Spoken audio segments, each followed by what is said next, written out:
Музыкальный вечер накануне казахстанцам подарил известный певец Ерлан Кокеев. Любимые песни он исполнил под аккомпанемент созданной им группы К7.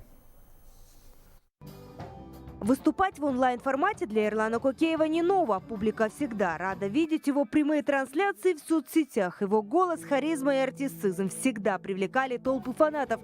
Певец признается, что безумно скучает по своим слушателям. Гастрольные туры из-за коронавируса пришлось заменить на онлайн-концерты. И, как признается сам певец, он тонко чувствует энергетику каждого, кто слушает его музыку. После окончания карантина группа К7 продолжит исполнять любимые хиты вживую, а пока в период пандемии певец просит казахстанцев соблюдать все меры безопасности.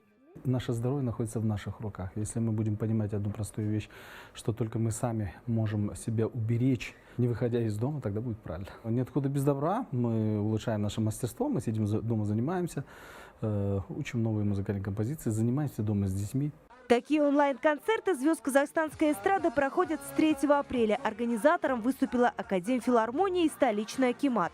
С начала карантина это уже 15-й онлайн-концерт. Уже выступили известные исполнители. Для любителей классической музыки мы пригласили оперных певцов. Репертуар огромный. Мы понимаем, что в эти прекрасные весенние дни всем хочется выйти на улицу и прогуляться. Но мы призываем переждать этот период дома. Посмотреть концерты любители музыки могут на YouTube-канале Академфилармонии, на страничке в Фейсбуке или в Инстаграме. Лаура Байбачанова и Айбын Кусанбеков, Хабар 24.